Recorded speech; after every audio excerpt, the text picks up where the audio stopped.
Somu's car won. The old car rattled down the road at great speed. Somu and his dad were out for a drive. It was a lovely day and they were having a fine time. Oh, and Grandma was in the back, but she was so old and so quiet and so small that Somu and Dad often forgot she was there.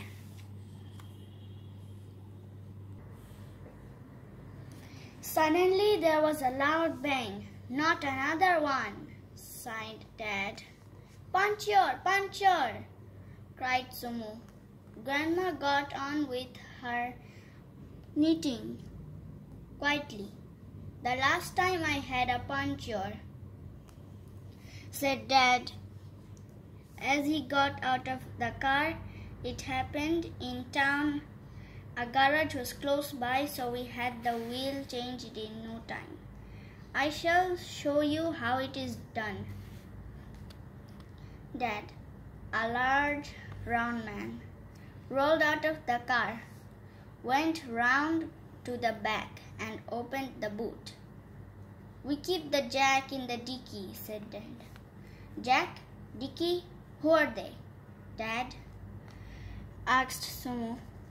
Dad laughed and said, we use a jack to lift a car off the ground with, and the dicky is this compartment here. That's not a dicky, said Somu.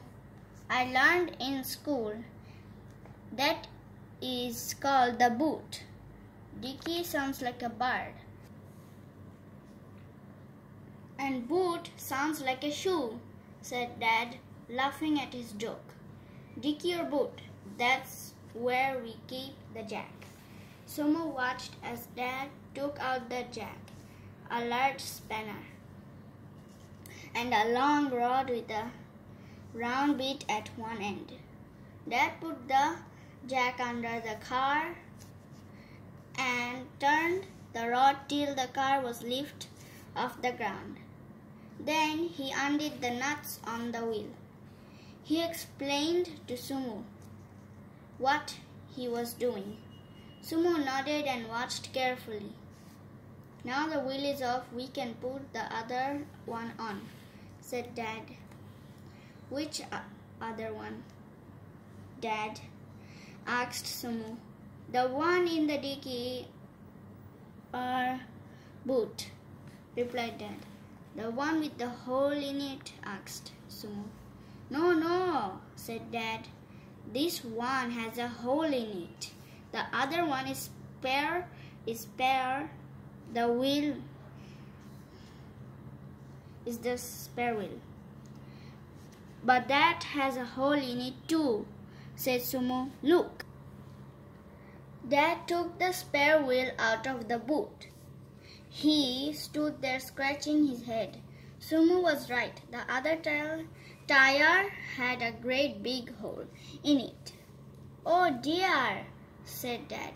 I knew there was something I had to remember.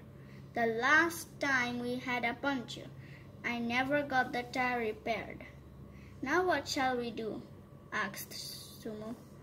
Dad leaned back against the car, and there was a loud crack. The car fell off the jack and wobbled. Then it started rolling down the hill on 3 wheels. Catch it! Run!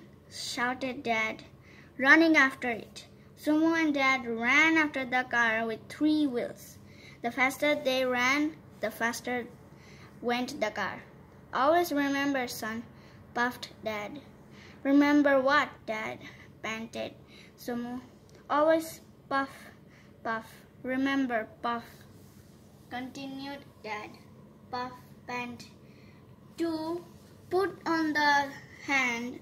Puff, puff, break, puff. Somu looked at his hands. They were not broken. He wondered what Dad meant. By this time, the car was some distance away, and a farmer and 2 dogs had joined in the chase. And then it happened. The car turned off the road, went down into a ditch up the other side, and came to a halt in a muddy field. Dad and Sumo, huffing and puffing, staggered up to the car. The farmer and his dog stopped too. It was then that they noticed a little face looking out of the back window. "We forgot all about Granny," said Sumo. But Granny was all right. She was a little surprised but not hurt. Ready. They rested for a while, and Dad said, "We must go back and fetch the jack." But just then a boy on a bicycle came down the hill. On the carrier were the things they had left behind. "Well done, my boy," said Dad. "You saved me a long walk. Thank you very much." "Now how are we going to get the car out of the field?" asked Sumo. "I really have no idea," replied Dad. The farmer came to the rescue. He went off into the fields and came back in with a pair of bullocks and some rope. He tied the rope to the car, and the bullocks pulled the car onto the road. Dad and Sumo looked at the muddy car. The farmer took the bullocks to eat grass by the side of the road. The dogs lay down panting. "Now don't forget I'm here," came a voice from the back of the car. "I'm not getting out in case you leave me behind." Sumo and Dad walked up and down, wondering what to do. What could they do? Thank you for watching, and please subscribe, like, and share with your family and friends. Bye.